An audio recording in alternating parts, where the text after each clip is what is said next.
Please don't hurt me and my brother anymore. I heard that before I saw anything. A small voice bouncing down a hallway that used to carry birthday songs. A voice I should have known in my sleep. A voice I had drowned under itineraries and glass tower meetings. What would you do if you stepped into your own home and heard your 6-year-old begging the woman you trusted to mother her to stop? Would you freeze or would you run? I froze for half a second, just long enough to feel my heartbeat stall. Then I ran. Cold marble under polished shoes, the kind of shine you buy when money is easier to spend than time, and I hooked left into the living room like a man stepping into a wreck. There they were. Mary on the floor, pink dress torn and dirty, holding baby James so tight, his little fists were white, and Veronica, my second wife, standing over them in a red dress that looked perfect in photos and told a much uglier truth up close. Her voice, sweet as syrup when I was around, sounded like broken glass right then. "Shut up, don't bother me, ask again, and I'll throw you both out." Yeah, that happened. I moved without thinking.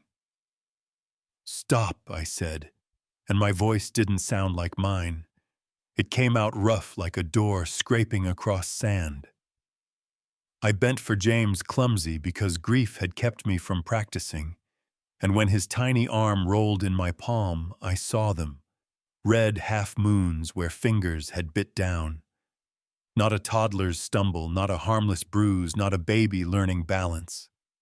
Marks from hands that squeezed because they could. Do you think that's fair?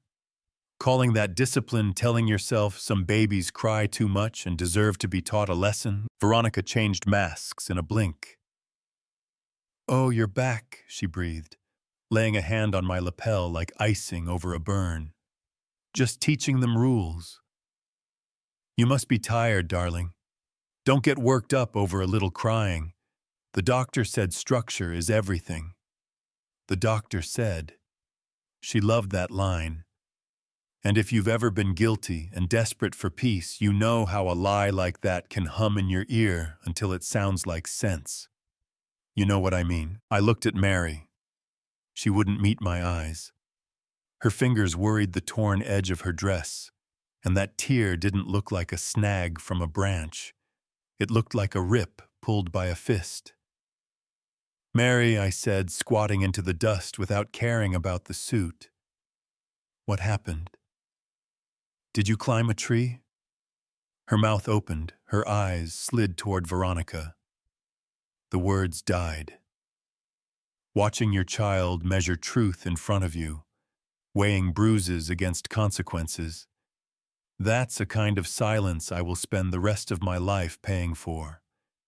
If it were you, what would you have done months earlier? One less trip, one more question, one night spent on the floor next to a crib that kept crying until the dawn." From the kitchen doorway, Mrs. Deborah appeared. If you've got a person like her in your life, hold on to them. They notice quiet things parents miss. She had been with us 10 years back when Sarah, my first wife, was alive. She knew which lullaby slowed Mary's breathing and which tea settled my stomach after funerals. Now her eyes moved from the kids to Veronica to me, like a lighthouse flashing a code. "Later. Talk. Please." I told Veronica I'd handle the kids. My voice was steady, my hands were not, and took them upstairs. The nursery looked perfect, magazine perfect, except the crib was shoved into a corner behind a chair, like you hide what cries too loud. I changed James and felt it in my hands. He was too light for 8 months' ounces shaved off by schedules and excuses. I asked Mary what the rules were when I was gone. Quiet voice. No messes. No asking for food unless a clock said it was time. If they asked when they were hungry, they were greedy. Sometimes bread, sometimes water. "Daddy, are we bad kids?" she whispered. I swear I felt a crack open under my ribs. "No," I said, clumsy and fierce, "you are good. And I am sorry I wasn't here." Apologies can't fix yesterday, but they can reach for tomorrow. Downstairs in the little room where Sarah and Mrs. Deborah used to plan meals, we closed the door. Mr. Johnson. She started, hands trembling. I should have called sooner. She threatened me. Then she took out her phone. Here's the twist that flipped my world. While I was flying city to city trying to outrun grief, Mrs. Deborah had been gathering evidence like a soldier behind enemy lines. Photos of bruised knees from scrubbing floors with a rag for hours. Photos of James's tiny arms with red finger marks. Doors latched from the outside.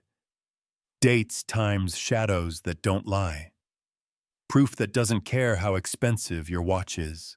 I called Richard. Old friend. Good lawyer, better human. I told him everything. No spin, no defense, no protecting the image of a father who thought cash could substitute for presence. Emergency custody, he said, calm like people are when they've helped others through storms. You're only now admitting you're in. Bring the children and the photos tomorrow. Don't alert her. Document everything. Eat.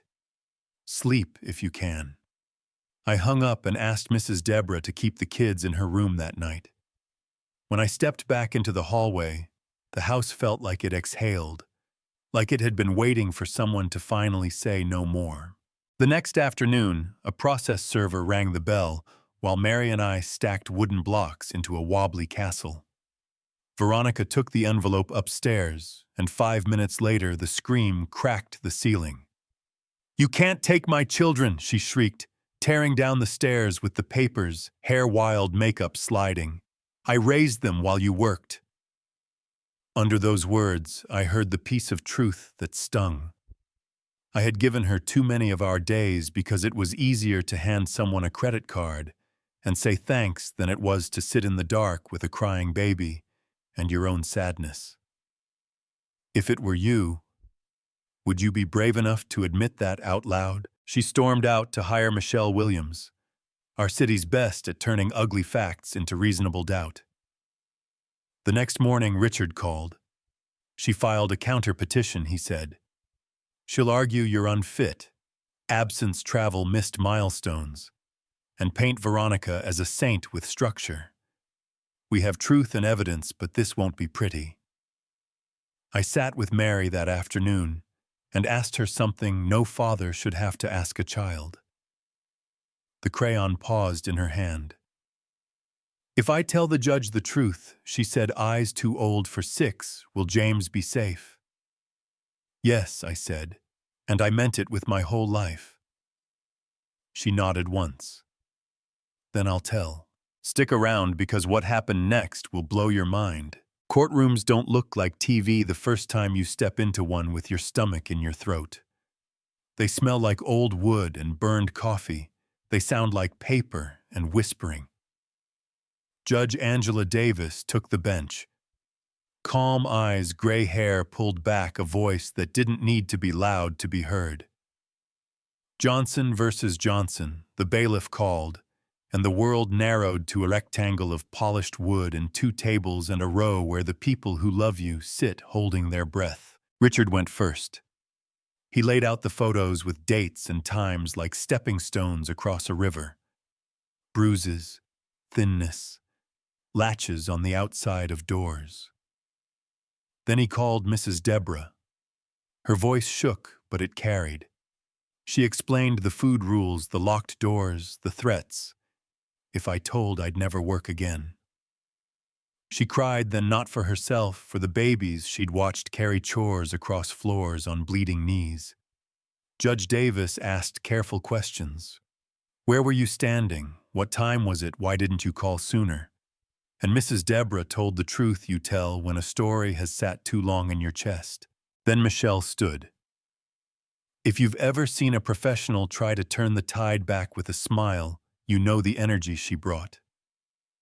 Children bruise your honor, she said. Photos mislead. This is a grieving family adjusting to loss. My client instituted structure when this father chose work over bedtime stories. She gestured at me with the grace of a dance teacher and the edge of a scalpel. In a strict sense, she wasn't wrong about the work. I had missed things no father should miss. She smiled as if she'd handed the court a single truth that could blanket 100 lies. Veronica took the stand next. Navy dress pearls, tissue tucked in her sleeve. She spoke softly about sacrifice, about schedules, about the way children confuse love with leniency. She said Mary climbed trees, that James fell when he tried to self-soothe, that she did her best while I abandoned the family to business. She used the word gratitude more than once. She used my absence like a hammer. And a piece of me, the honest piece, winced, because absence is a bruise you can't photograph, but it marks all the same. Judge Davis listened, then did something I didn't expect. Before the court rules, she said, calm as a clock, I want to hear from Mary. Time thinned. Mary looked at me. I nodded the way I should have nodded 1,000 times before. She walked up small in a big chair, legs not reaching the floor, but you could feel a kind of weather gather around her, the kind that clears the sky. Hello, Mary, the judge said, voice soft. Thank you for being brave. Mary spoke the way kids do when they've rehearsed the truth in whispers at night. When Daddy was home, Veronica smiled and cooked and told stories. When he wasn't, everything changed. She said hunger had rules. No snacks ask, and you're greedy. She said sometimes they were locked in their rooms, that once she scrubbed the floor with a tiny rag for hours, and her knees bled. She said James cried from hunger and was told to learn to be quiet. She said she was told if she told Daddy they'd be thrown out into the street. The room went so still you could hear pens stop. Michelle asked to cross-examine. The judge allowed a few questions. You love your father, don't you? Michelle said, and Mary nodded. And when you missed him, do you think your feelings might have made you confuse discipline with meanness? Mary looked confused, then steady. No, ma'am, she said. I know the difference. My mom, Sarah, had rules. She wasn't mean about them. Veronica hurt us because she wanted to. Simple, sharp, a bell you can't unring. And then the mask cracked. Veronica stood up without being called and called my daughter a liar. The gavel hit wood, order. But the temper that had lived inside my house finally stepped into the light, with everyone watching. She spit words about discipline and gratitude, and then like a spark falling into dry grass, she said it. Yes, she locked doors when the kids misbehaved. Yes, she made them wait for food to teach them respect. Michelle tried to pull her down, whispering, tugging, but the courtroom had already seen what I spent months refusing to see. A woman who could shine like a chandelier and cut like a wire. Judge Davis took a long breath, looked first at Mary, then at me, then at the record. The evidence is clear, she said. Abuse happened. Neglect happened. The outburst we just witnessed confirms the child's testimony. She granted me full emergency custody on the spot, barred Veronica from contacting my children, and referred the case to the district attorney. The gavel didn't sound loud, but it landed like a promise kept. On the steps outside, cameras popped like summer lightning.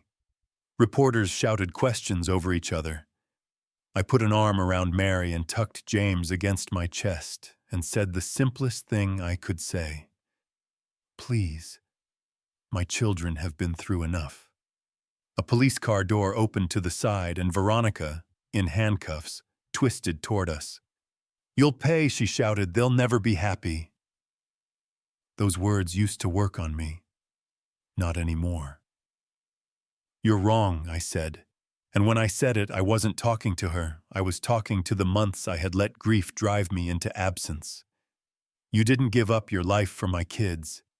You tried to break theirs. And you can't anymore. We went home. Not a museum of polished surfaces, not a stage where everything had to look perfect. a home. The days after the hearing were slow on purpose. I cut travel I once swore I couldn't cut. We met a therapist who talked to kids like they're people, not problems, and we showed up every week.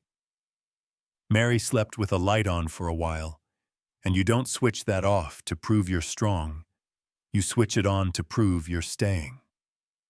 James learned that when he cried, somebody came. Food moved from a lever of control to a ritual of belonging. Pancakes on Saturday, pasta sauce on Sunday, flour on noses, laughter in the corners where fear used to hide. 2 years changes a lot when love is daily, and not just a holiday. The garden Sarah started became a place where we say her name out loud, and also talk about homework and bugs, and which tomato is reddest. Mary is 11 now, the kid who speaks up when a classmate is being picked on, and the principal calls to say thank you instead of to report trouble. James is 9 and wants to know everything about everything.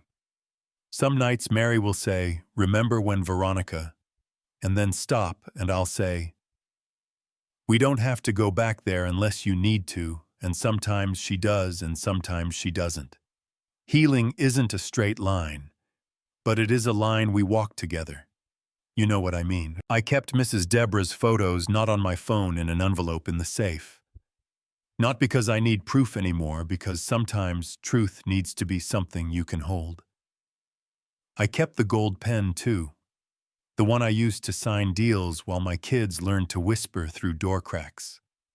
The envelope and the pen sit side by side, reminding me what seeing costs and what not seeing costs more. Before we end, here's the part people argue about, the part I know will light up the comments because it lights up rooms and families and school boards everywhere.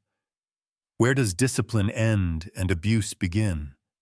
What do we call structure when it starves a child's stomach or locks a door from the outside? How many missed bedtimes make an absent parent unfit, and how many apologies make them worthy again? What about bystanders like Mrs. Deborah, who are threatened into silence? How do we protect them so kids don't have to be the bravest person in the house? If it were you, what would you have done?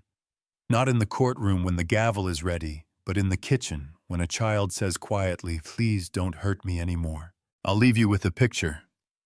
Saturday morning. The tomato plants are taller than James now, and he's holding twine while Mary shows him the trick. Snug enough to hold them up, loose enough to let them grow.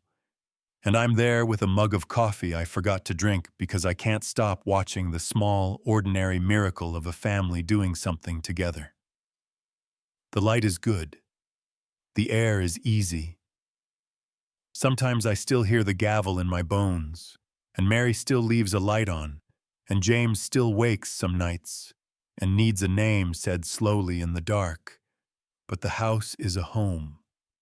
Not perfect. Ours. If you felt something in this, tell me where you're watching from and what this story stirred up for you. Do you think that's fair, the way we talk about discipline, the way we excuse absence, the way we treat the people who speak up? If it were you, what would you have done and what will you do today before the sun goes down? Like the video, if you believe kids deserve safety, subscribe if you want more stories that don't look away, share this with someone who might need to hear it, and drop your own experience or disagreement in the comments. Challenge me, correct me, add the piece I missed.